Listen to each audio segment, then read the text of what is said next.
Hi friends, welcome back to my YouTube channel P V Gowda Kannada vlogs. ಎಲ್ಲರೂ ಹೇಗಿದ್ದೀರಾ? Hope ಎಲ್ಲರೂ ಚೆನ್ನಾಗಿದ್ದೀರಾ ಅಂತ. ನಾನು ಕೂಡ ತುಂಬ ಚೆನ್ನಾಗಿದ್ದೀನಿ. ಸೊ ಇವತ್ತಿನ ವ್ಲಾಗ್ ಏನು ಅಂತ ಹೇಳಿದ್ರೆ, ನಾನು ಒಂದು 2-3 ವೀಕ್ಸಿಂದ ಸ್ವಲ್ಪ ಕ್ಲಿಪ್ಪಿಂಗ್ಸ್ಗಳನ್ನ ಅಲ್ಲಲ್ಲಿ 1 ಮಿನಿಟ್ 2 ಸೆಕೆಂಡ್ಸ್ ಆ ಥರ ಎಲ್ಲ ತೊಗೊಂಡಿರೋದನ್ನ ಒಂದೇ ವ್ಲಾಗಲ್ಲಿ ಅಟ್ಯಾಚ್ ಮಾಡಿ ಹಾಕ್ತಾಯಿದ್ದೀನಿ. ಸೊ ನೋಡಿ. ಹಾಗೆ ನನ್ನ ಮಗ ಮತ್ತು ಎದುರುಗಡೆ ಮನೆ ಹುಡುಗ ಅವನ್ನೆಲ್ಲ ಬಂದು ಆಟಾಡ್ತಾಯಿದ್ರು. ಸೊ ನನ್ನ ಮಗಗೆ ಯಾರಾದರೂ ಇದ್ದರೆ ತುಂಬ ಖುಷಿ ಆಗುತ್ತೆ. ಅಂದರೆ ಅವ್ನು ಬರೆಯೋದು ಜಾಸ್ತಿ ಅನಿಸುತ್ತೆ. ಅಂದರೆ ಅವನಿಗೆ ಫ್ರೆಂಡ್ಸ್ ಇರಬೇಕು, ಜಾಸ್ತಿ ಜನ ಇರಬೇಕು, ಆ ಥರ ತುಂಬ ಇಷ್ಟಪಡ್ತಾನೆ. ಜೊತೆಗೆ ಸುತ್ತೋದು ಅದಂತೂ ತುಂಬಾ ಇಷ್ಟಪಡ್ತಾನೆ. ಹಾಗೆ ಇನ್ನೊಂದು ವಿಷಯ ಏನು ಅಂತ ಹೇಳಿದ್ರೆ, ಬೆಂಗಳೂರಲ್ಲಿ ಬಾಂಬ್ ಬ್ಲಾಸ್ಟ್ ಆಯ್ತಲ್ವ, ಕುಂದನಹಳ್ಳಿ. ಸೊ ತುಂಬ ಜನ ನೋಡಿರ್ತೀರ, ಅದು ನಮ್ಮ ತಾತನ ಮನೆ ಹತ್ರನೇ. ಸೊ ಅದ್ರ ಬಗ್ಗೆ ನ್ಯೂಸ್ ಚಾನಲಲ್ಲಿ ನಮ್ಮ ಮಾಮ ಕೂಡ ಮಾತಾಡಿದ್ದಾರೆ. ಅದೊಂದು ಕ್ಲಿಪ್ಪಿಂಗ್ ಇತ್ತು. ಸೊ ಅದನ್ನು ಕೂಡ ಅಟ್ಯಾಚ್ ಮಾಡಿದ್ದೀನಿ ನೋಡಿ. ಹಾಗೆ ವಿಡಿಯೋನ ಕಂಟಿನ್ಯೂ ಆಗಿ ಹಾಕ್ತೀನಿ. ವಿಡಿಯೋ ಶಾರ್ಟ್ ಇದೆ ಅಂತ ಎಲ್ಲ ಹಾಕ್ತಿಲ್ಲ, ಬಟ್ ಪ್ರೌಡ್ ಅನಿಸುತ್ತೆ ಮಾಮ ಮಾತಾಡಿರೋದು, ಅದಕ್ಕೆ ಹಾಕ್ತಾಯಿದ್ದೀನಿ. ತನಿಖೆ ಆಗ್ಬೇಕು ಸರ್. ಇಲ್ಲಿ ಬೆಂಗಳೂರಲ್ಲಿ ತುಂಬಾ ನಮ್ಗೆ ಭಯ ಇದು ಶುರು ಆಗಿದೆ ಈಗ. ಈ ತರ ಒಂದು ಯಾವ್ದು ಘಟನೆ ನಾವು ನೋಡಿರ್ಲಿಲ್ಲ. 2014 ಹಿಂದ್ಗಡೆ ನೋಡಿದ್ವಿ. ಈ ತರ ಒಂದು ದೊಡ್ಡ ಘಟನೆ ಆಗಿದೆ. ನಮ್ಗೆ ಇರಕ್ಕೆ ತುಂಬಾ ಭಯ ಆಗ್ತದೆ. ತುಂಬಾ ಸೀರಿಯಸ್ ಆಗಿ ಆಕ್ಷನ್. ಸೊ ಇದರಲ್ಲಿ ರಾಜಕೀಯವಾಗಿ ಕಾಂಗ್ರೆಸ್ ಆಗಲಿ ಬಿಜೆಪಿ ಆಗಲಿ ಪಾಲಿಟಿಕ್ಸ್ ಮಾಡಬೇಕಾ, ಅಥವಾ ದೇಶದ ಹಿತದೃಷ್ಟಿಯಿಂದ ಎಲ್ಲರೂ ಒಗ್ಗಟ್ಟಾಗಿ ಇದರ ಬಗ್ಗೆ ತನಿಖೆಗೆ ಒತ್ತಾಯಿಸ್ತೀರಾ? ಏನ್ ಮಾಡ್ತೀರಿ ಸರ್? ಎಲ್ಲರೂ ಒಟ್ಟಾಗಿ ಇದು ತನಿಖೆ ನಡಿಬೇಕು ಸರ್. ಪಾಲಿಟಿಕ್ಸ್ ಮಾಡಬಾರ್ದು. ಇಲ್ಲ, ರಾಜಕೀಯ ಏನು ಇರಬಾರ್ದು ಸರ್. ಇದು ಯಾರೇ ದೇಶದ್ರೋಹಿ ಇದ್ರೂ ಇದು ಒಳಗಾಕ್ಬೇಕು ಸರ್. ಏನಾಗ್ಬೇಕು ಸರ್? ಕೇಳಿಸ್ಕೊಂಡ್ರೆಲ್ಲ ಮಾತಾಡಿದ್ದು ನಮ್ಮ ಮಾಮನೇ. ಸೊ ಮನೆ ಹತ್ರನೇ ಆಗಿರೋದು. ತುಂಬ ಭಯ ಭೀತಿಯಾಗಿ ಇದೆ ವಾತಾವರಣ ಅಂತಾನೂ ಕೂಡ ಹೇಳ್ಬೋದು. ಯಾವಾಗ ಏನಾಗುತ್ತೆ ಅನ್ನೋದೇ ಊಹೆ ಮಾಡೋಕ್ಕಾಗಲ್ಲ. ಸೊ ಅಷ್ಟು ಮಿಕ್ಕಿದ್ದೆಲ್ಲ ನಿಮಗೆ ಗೊತ್ತು, ಆಲ್ರೆಡಿ ಎಲ್ಲ ನ್ಯೂಸ್ ಚಾನಲಲ್ಲಿ ಬಂದಿದೆ. ಸೊ ನನ್ನ ಮಗಗೆ ಪೋಲಿಯೋ ಹಾಕ್ಸಿದ್ದೆ, ಆ ವಿಡಿಯೋ ಎಲ್ಲೂ ಶೇರ್ ಮಾಡಿರಲಿಲ್ಲ. ಅದಕ್ಕೋಸ್ಕರ ಅದು ಸ್ಮಾಲ್ ಕ್ಲಿಪ್ಪಿಂಗ್ ಇತ್ತು, ಹಾಗೆ ಇದರಲ್ಲಿ ಹಾಕಿದ್ದೀನಿ, ನೋಡ್ಕೊಂಬಿಡಿ. ಸಿಕ್ಕಾಪಟ್ಟೆ ತರಲೆ ಹಾಕ್ಬಿಡ್ತಾನೆ. ಸ್ಟಿಕ್ಕರ್ಗಳನ್ನ ಮನೆಯಿಂದ ಕಿತ್ಕೊಳ್ಳೋದು, ಅಂಟಿಸ್ಕೊಳ್ಳೋದು, ಇದೆಲ್ಲ ಮಾಡ್ತಾನೆ. ಹಾಗೇ ಇವಾಗ ಬಿಸಿಲು ಕಾಲ, ದಯವಿಟ್ಟು ಮಕ್ಕಳನ್ನೆಲ್ಲ ಹುಷಾರಾಗಿ ನೋಡ್ಕೊಳ್ಳಿ. ಮಕ್ಕಳನ್ನ ಮಾತ್ರ ಅಲ್ಲ, ನೀವು ಕೂಡ ಡಿಹೈಡ್ರೇಟ್ ಆಗಬೇಡಿ, ಹೈಡ್ರೇಟ್ ಆಗಿರಿ, ಜಾಸ್ತಿ ನೀರು ಕುಡೀರಿ. ಈ ಥರ ಕುಕುಂಬರ್ ಆಗಲಿ, ವಾಟರ್ ಮಿಲನ್ ಅದೆಲ್ಲ ತುಂಬ ಕನ್ಸ್ಯೂಮ್ ಮಾಡೋಕ್ಕೆ ಟ್ರೈ ಮಾಡಿ. ವಾಟರ್ ಕಂಟೆಂಟ್ ಆಗಿರೋದು. ನೀರಿಲ್ಲ ಬೆಂಗಳೂರಲ್ಲಿ, ತುಂಬಾ ನ್ಯೂಸ್ ಆ ಥರ ಬರ್ತಾಯಿದೆ. ಲೈಕ್ ವರ್ಕ್ ಫ್ರಮ್ ಹೋಮ್ ಕೊಟ್ಬಿಟ್ಟಿದ್ದಾರೆ, ಹೋಗ್ಬಿಡಿ ವಾಪಸ್ಸು ಊರಲ್ಲಿರಿ, ಅದು ಮುಗಿಯೋವರೆಗೂ ಅಂತ. ಇನ್ನು 3 ಮಂತ್ಸ್ ಅದು ಹೇಗೆ ನಾವು ಬೇರ್ ಮಾಡ್ತೀವೋ ನಿಜವಾಗ್ಲೂ ನನಗೆ ಗೊತ್ತಿಲ್ಲ. ಹಾಗೆ ಮಮ್ಮಿದು ಟ್ಯಾಬ್ಲೆಟ್ಸ್ ಖಾಲಿ ಆಗೋಗಿತ್ತು. ಇದು 3 ವಾರದ ಹಿಂದಿನ ಕ್ಲಿಪ್ಪಿಂಗ್. ಆ್ಯಕ್ಚುಲಿ ಏನು ಗೊತ್ತಾ, ನಾನು ಹೋಗೇ ಇಲ್ಲ ಅಮ್ಮನ ನೋಡೋಕ್ಕೆ. ಲಾಸ್ಟ್ ವೀಕ್ ಹೋಗೇ ಇಲ್ಲ. ಈ ವೀಕ್ ನೋಡಬೇಕು. ನಾನು ಅನ್ಕೊತಾ ಇದ್ದೀನಿ ನಾಳೆ ಅಂದರೆ ಥರ್ಸ್ಡೇ ಆ ಥರ ಹೋಗಿಬಿಟ್ಟು ಮಮ್ಮಿನ ಮಾತಾಡ್ಸ್ಕೊಂಬರೋಣ ಅಂತ. ನನ್ನ ಫ್ರೆಂಡ್ಸ್ ಸಿಕ್ಕಿದ್ರು, ಆ ಕ್ಲಿಪ್ಪಿಂಗ್ ಹಾಕ್ತೀನಿ, ಹಾಗೆ ನೋಡಿ. If you hide na, I will zoom in. Hi. ಎಷ್ಟು ಇಯರ್ಸ್ ಅಕ್ಕ? 2016 ನೋ, ಇನ್ನ ಜಾಸ್ತಿ. 2014 ಅಂದ್ರೆ 2024 ಅಲ್ಲಿ ಮತ್ತೆ ಕಲಿತೀನಿ. ಅಟ್ಲೀಸ್ಟ್ ಅಲ್ವಾ? ಹೆಂಗೆ ಬ್ಯಾಟಿಂಗ್ ಮಾಡ್ತಿದ್ದಾರೆ ನೋಡಿ ಡಾಮಿನೋಸ್ ಅಲ್ಲಿ. ಎಲ್ಲ ಇದನ್ನ ಫಿನಿಶ್ ಮಾಡ್ತೀರಾ? 3 ಜನದು ಒಂದೊಂದು ಕೋಕ.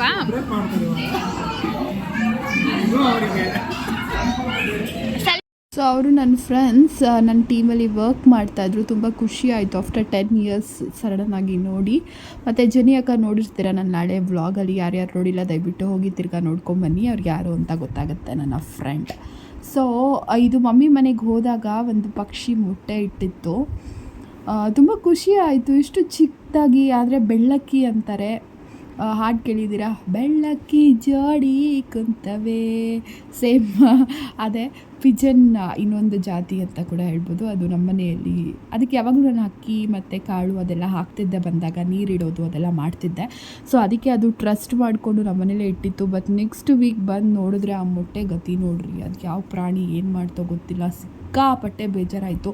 ಅಮ್ಮ ನೀನು ನೋಡ್ಕೊ ಅಂತ ಹೇಳಿದ್ನಲ್ಲ, ಅವಾಗವಾಗ ಹೋಗಿ ನೋಡ್ಕೊಬೇಕಿತ್ತಲ್ಲ. ನೆನ್ನೆ ಕೂಡ ಚೆನ್ನಾಗಿತ್ತು ಕಣೆ ಅಂತ ಇದ್ರು ಅಮ್ಮ.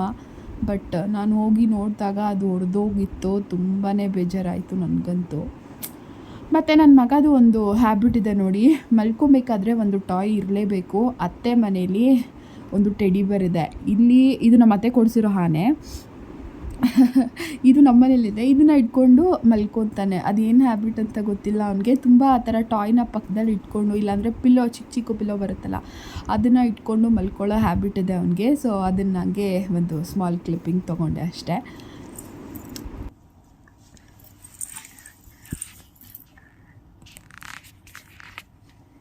ನೋಡಿ, ನಮ್ಮ ಮನೇಲಿ ಒಂದು ಲಿಝರ್ಡ್ ಬರೋಕ್ಕೂ ಬಿಡಲ್ಲ. ಜೀತು ಅಂದರೆ ನಮ್ಮ ಅತ್ತೆ ಮನೆ ನಾಯಿದು. ನನ್ನ ಗಂಡನೇ ತೊಗೊಂಬಂದಿದ್ದಂತೆ ಇದನ್ನು ಚಿಕ್ಕ ವಯಸ್ಸಲ್ಲಿ. ಸೊ ಅದು ಲಿಝರ್ಡ್ನ ಕೂಡ ಬಿಡಲ್ಲ ಅಪ್ಪ. ಯಾವ ರೀತಿ ಅದನ್ನು ಸಾಯಿಸ್ತಾ ಇದೆ ಅಂದರೆ ಆ ರೀತಿ ಸಾಯಿಸ್ತದೆ. ಎಷ್ಟು ಓಡಿಸಿದ್ರು ಹೋಗ್ತಾ ಇಲ್ಲ ಅದು.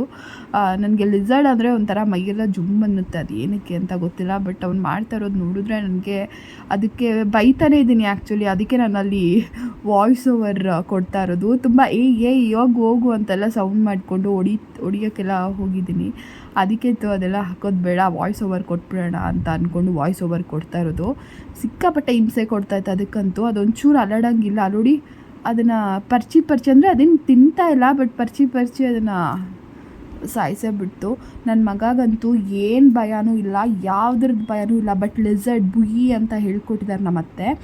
ಬುಯಿ ಬಂತು ಅಂತ ಹೇಳಿದ್ರೆ ಎಲ್ಲಿದ್ರೂ ಓಡಿ ಬಂದುಬಿಡ್ತಾನೆ. ಅಷ್ಟೊಂದು ಎದ್ರುಕೊಂತಾನೆ ಲಿಝರ್ಡ್ಗೆ. ನೋಡಿ, ಅದು ಮೇಲೆ ಹೋಗಿಬಿಟ್ಟು ಅದನ್ನು ಎತ್ಕೊಂಡು ಹೋಗಿಬಿಟ್ಟು ಅಲ್ಲಿ ನಾನು ಅಂತ ಓಡಿಸಿದ್ನಲ್ಲ, ಅದಕ್ಕೆ ಅಲ್ಲಿ ಹೋಗಿದೆ. ನೆಕ್ಸ್ಟು ಹಾಗೆ ಸ್ವಲ್ಪ ಒಂಚೂರು ಫ್ರೆಶ್ ಅಪ್ ಆಗೋಣ ಅಂತ ಹೇಳಿಬಿಟ್ಟು ಪಾರ್ಲರ್ಗೆ ಬಂದಿದ್ರಿ. ನಾನು ನಮ್ಮ ಅತ್ತೆ ಪಾಪುನ ಕರ್ಕೊಂಬಂದಿದ್ದು. ನಮ್ಮ ಅತ್ತೆ ಏನಿಲ್ಲ, ಲೈಕ್ ಅಪ್ಪರ್ ಲಿಪ್ಸು ಐಬ್ರೋ ಮಾಡಿಸ್ಕೊಂಡು ಹೊರಟರು. ನನ್ನ ಮುಖ ಎಲ್ಲ ಫುಲ್ಲು ಟ್ಯಾನ್ ಆಗೋಗಿತ್ತು. ಫುಲ್ ಬ್ಲ್ಯಾಕಿಶ್ ಥರ ಅನಿಸ್ತಾಯಿತ್ತು ನನಗೆ. ಅದಕ್ಕೆ ಏನಾದರೂ ಒಂದು ಮಾಡಿಸ್ಕೊಳ್ಳೋಣ, ಮಕ್ಕಳಿಗೆ ಸ್ವಲ್ಪ ಮಸಾಜ್ ಆದರೂ ಮಾಡಿಸ್ಕೊಳ್ಳೋಣ, ಫ್ರೆಶ್ ಅನಿಸುತ್ತೆ ಅಂತೆಲ್ಲ ಹಾಕ್ಕೊಂಡು ಜಸ್ಟ್ ಏನಿಲ್ಲ ಡಿಟಾನ್ ಪ್ಯಾಕೇನೋ ಮಾಡಿಸ್ಕೊಂಡು ಮನೆಗೆ ಬಂದೆ. ಬಟ್ ನನಗೇನು ಅಷ್ಟೊಂದು ಡಿಫ್ರೆನ್ಸ್ ಗೊತ್ತಾಗಲಿಲ್ಲ, ಯಾಕೆಂದರೆ ನನ್ನದು ತುಂಬ ಸೆನ್ಸಿಟಿವ್ ಸ್ಕಿನ್. ಸೊ ನನಗೇನು ಅಷ್ಟೊಂದು ಡಿಫ್ರೆನ್ಸ್ ಗೊತ್ತಾಗಿಲ್ಲ. ಸೊ ಪಾಪು ಜೊತೆ ಈ ಥರ ನಾನು ಟೈಮ್ ಸ್ಪೆಂಡ್ ಮಾಡ್ತಾಯಿರ್ತೀನಿ ಅವಾಗವಾಗ. ನೀವು ಕೂಡ ಹಿಂಗೆ ಮಾಡ್ತೀರಾ ನಿಮ್ಮ ಮಕ್ಕಳ ಹತ್ರ? ಇವಾಗ ಅವ್ನು ಸಿಕ್ಕಾಪಟ್ಟೆ ತರಲೆ ಆಗಿದ್ದಾನೆ, ಹಿಡಿಯೋದೇ ಕಷ್ಟ ಆಗಿಬಿಡುತ್ತೆ, ಆ ಥರ ಮಾಡ್ತಾನೆ. ನೋಡಿ, ಅವನು ಆ ಪೇಪರ್ನ ಕಿತ್ಬಿಟ್ಟು ನನ್ನ ಬಾಯಲ್ಲಿ ಹಿಡ್ತದಾನೆ. ನಂತೂ ಅದನ್ನು ಹೇಳ್ಕೊಡ್ಬೇಕಲ್ವ. ಅಟ್ಲೀಸ್ಟ್ ನಾವು ತಿಂದಿಲ್ಲ ಅಂದರೆ ಅವ್ರು ತಿನ್ನಲ್ಲ ಅಂದ್ಕೊಂಡು ಮಾಡಿದ್ರೆ ಬಾಯಲ್ಲಿ ಇಡ್ಸ್ಕೊತದಾನೆ. ನನಗೆ ನಗು ಅಂದರೆ ನಗು, ಅವನ ಜೊತೆ ಆಟಾಡೋದು, ಅವನ ಜೊತೆ ಟೈಮ್ ಸ್ಪೆಂಡ್ ಮಾಡೋದು ತುಂಬಾ ಇಷ್ಟ ಅನಿಸುತ್ತೆ. ಅವನೊಬ್ಬನಿದ್ರೆ ಸಾಕು, ಯಾವುದೇ ಕಷ್ಟ ಯಾವ ರೀತಿ ಆಗಲಿ ಏನು ಯೋಚನೆಗಳು ಜಾಸ್ತಿ ಬರೋಲ್ಲ. ಇಲ್ಲ ಅಂತ ಹೇಳಿದ್ರೆ ಲೈಫಲ್ಲಿ ಎಷ್ಟು ಕಷ್ಟ ಇರುತ್ತೆ, ಏನೇನಿರುತ್ತಲ್ವ, ಅದೆಲ್ಲ ಬೇಡದೇ ಇರೋ ಥಿಂಕಿಂಗ್ಸೇ ಬರೋದು. ಹಾಗೆ ಮಧ್ಯಾಹ್ನ ಸೂಪರಾಗಿರೋ ಅಕ್ಕಿ ರೊಟ್ಟಿ ಮತ್ತು ಕಾಯಿ ಚಟ್ನಿ ಮಾಡಿದರು, ಬೊಂಬಾಟಾಗಿ. ಅಂದರೆ ರೊಟ್ಟಿ ನಾನೇ ಮಾಡಿಕೊಂಡೆ, ಅತ್ತೆ ಚಟ್ನಿ ರುಬ್ಬಿಟ್ಟಿದ್ರು. ಸೊ ಚೆನ್ನಾಗಿ ತಿಂದ್ಬಿಟ್ಟು ಅವ್ರು ಚಿಕ್ಕಪ್ಪ ಚೆನ್ನೈಯಿಂದ ಕಾಲ್ ಮಾಡಿದರು, ವೀಡಿಯೋ ಕಾಲಲ್ಲಿ ಮಾತಾಡ್ಕೊಂಡಿದ್ದ. ನೆಕ್ಸ್ಟ್ ಡೇ ಬೇಗ ಎದ್ಬಿಟ್ಟು ರೆಡಿ ಆಗಿ ಎಲ್ಲ ಪೂಜೆ ಗೀಜೆ ಎಲ್ಲ ಮಾಡಿಕೊಂಡು ನಮ್ಮ ಅತ್ತೆ ಅವರು ಯಮ್ಲೂರ್ಗೆ ಹೋಗಿದ್ರು. ಸೊ ಅದು ಸ್ವಲ್ಪ ಕ್ಲಿಪ್ಪಿಂಗ್ಸ್ ಇದೆ, ಹಾಕ್ತೀನಿ ನೋಡಿ.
ಸೊ ನಮ್ಮತ್ತೆ ಅವ್ರ ಅಮ್ಮನ ಮನೆಗೆ ಹೋಗಿದ್ರು, ಅಂದರೆ ಯಮ್ಲೂರು ಅವರ ತವರ ಮನೆ. ಸೊ ಅಲ್ಲಿ ಸ್ಮಾಲ್ ಈ ಥರ ಕ್ಲಿಪ್ಪಿಂಗ್ಸ್ನ ತೆಗ್ದಿದ್ರು. ಅವ್ರು ಸಿಕ್ಕಾಪಟ್ಟೆ ಎಂಜಾಯ್ ಮಾಡಿದ್ದಾರೆ ಅವತ್ತಿನ ದಿವಸ. ನಾನು ಹೋಗಿಲ್ಲ, ಮನೆಯಲ್ಲೇ ಇದ್ದೆ.